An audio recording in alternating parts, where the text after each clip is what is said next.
Ever found yourself scrolling through your phone, tapping on that sleek Brilliant Bank app icon, and a tiny thought pops into your head?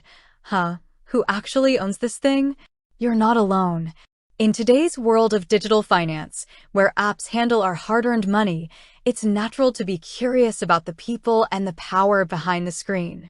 We entrust these platforms with our financial well-being, so understanding their origins and ownership isn't just idle curiosity, it's about transparency and trust. Think about it. We know who makes our cars, who bakes our bread, but the digital infrastructure that manages our finances can sometimes feel a bit abstract. So, let's dive into the digital depths and uncover the answer to that very question. Who exactly owns the Brilliant Bank app? To understand the ownership, we first need to understand what Brilliant Bank is. It's likely a digital banking platform, offering services like checking accounts, savings, loans, and maybe even investment options, all accessible through a user-friendly mobile application. These types of banks often emerge as either entirely new, digitally native institutions or as digital arms of established, traditional banks. This distinction is crucial because it directly impacts who owns the app. If Brilliant Bank is a brand new, independent digital bank, then the ownership structure would typically involve a parent company or a group of investors. This parent company would have secured the necessary licenses and regulatory approvals to operate as a financial institution. Their ownership could be private, meaning it's held by individuals or a small group of investors, or public, meaning shares of the company are traded on a stock exchange. If it's publicly traded, then ownership is distributed among numerous shareholders.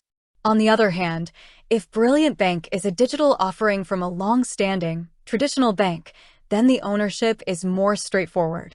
In this scenario, the Brilliant Bank app is simply a product or service provided by the existing bank. Therefore, the ownership ultimately lies with the shareholders of that larger, established banking institution.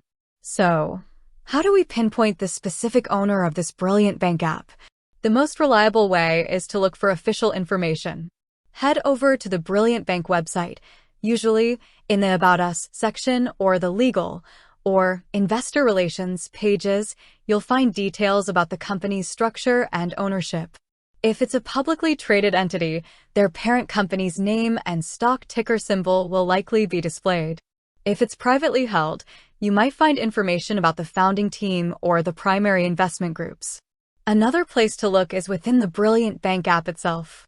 Often, in the Settings or Legal sections, you'll find terms of service and privacy policies that will name the legal entity operating the platform. Regulatory disclosures might also be present, which can provide clues about ownership. It's also worth considering any news articles or press releases about Brilliant Bank.